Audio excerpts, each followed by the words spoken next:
సుదీర్ఘంగా రాజకీయాల్లో పనిచేస్తూ గత ఎమ్మెల్యేలతో రైట్ హ్యాండ్గా ఉంటూ అనేక కార్యక్రమాల్లో పాల్పంచుకుంటూ ఉంటూ మా యొక్క పంచాయతీ అయినటువంటి జరెళ్ల ప్రాంతం ఈనాటికి కూడా అభివృద్ధి చేసుకోలేకపోవడం ఇవన్నీ కారణాలుగా భావించి నేను పార్టీకి దూరమై ఈరోజు ఇండిపెండెంట్ అభ్యర్థిగా నేనే బరిలో నిలబడి గెలిచిన తర్వాత అసెంబ్లీకి వెళ్ళిన తర్వాత ప్రజల తాలూకా వాణి వినిపించి ఈ ప్రాంతానికి మొత్తం అభివృద్ధి చేయడానికి నేను పూర్తి నా శక్తి వంచన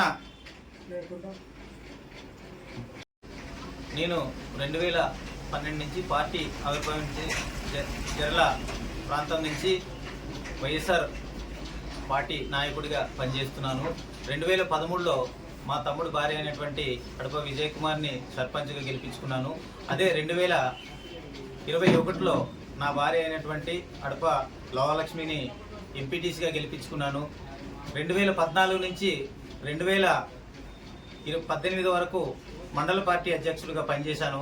ప్రస్తుత పరిస్థితుల్లో వైసీపీలో నాకు సరైనటువంటి ఆదరణ గుర్తింపు లేకపోవడంతో నేను 2024 ఎన్నికల్లో స్వతంత్ర అభ్యర్థిగా నిలబడి ప్రజలకు నిలబడుతున్నాను.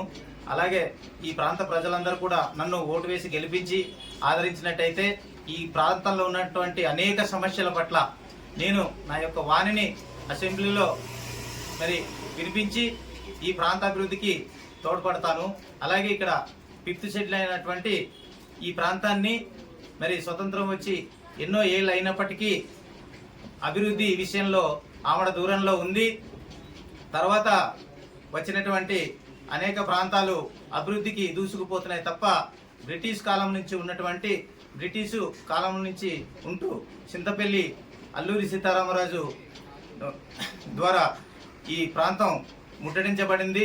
అప్పటి నుంచి ఇప్పటి వరకు చింతపల్లి అభివృద్ధికి ఆమడ దూరంలో ఉండడంతో నేను ఈ ప్రాంత ప్రజల పట్ల నాకున్నటువంటి ఆదరణ అభిమానాల్ని దృష్టిలో పెట్టుకొని నాకు ఉన్నటువంటి అనేక సేవా కార్యక్రమాలు దృష్టిలో పెట్టుకొని ప్రజల్లో ఉన్నటువంటి ప్రజా మద్దతుతో నేను ఈరోజు ఇండిపెండెంట్ అభ్యర్థిగా పాడేరు నియోజకవర్గం శాసనసభ అభ్యర్థిగా నేను పోటీ చేయడానికి సిద్ధపడుతున్నాను. అందరికీ నమస్కారం అండి. నా పేరు అడప విష్ణుమూర్తి, అల్లూరి సీతారామరాజు జిల్లా జీకే వీధి మండలం జరెల పంచాయతీ నిట్టమావడిపాలెం. నాది వ్యవసాయ కుటుంబం. నేను డిగ్రీ వరకు చదువుకొని 2012 నుంచి నేను రాజకీయాల్లోకి వచ్చి 2014 నుంచి 2018 వరకు వైఎస్ఆర్సీపీ మండల పార్టీ అధ్యక్షుడిగా ఉంటూ పార్టీకి సేవలు అందించడం జరిగింది. తర్వాత కాపీలో కూడా నేను రైతులకి ఈ ప్రాంత అనుకూలం కాబట్టి అనేక సంఘం తరపున సేవలు అందిస్తూ ఉన్నాను.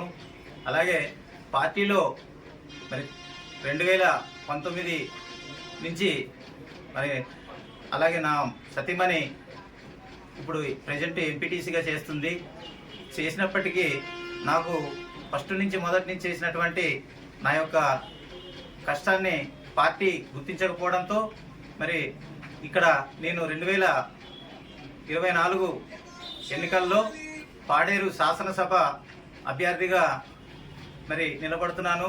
ప్రజలు నన్ను గెలిపించినట్టయితే ఈ గిరిజన ప్రాంతంలో ఉన్నటువంటి హక్కులు చట్టాలు కాపాడుతూ ఈ యొక్క ప్రాంత అభివృద్ధికి తోడ్పడతానని నాకందరూ కూడా గెలిపించాలని కోరుకుంటున్నాను.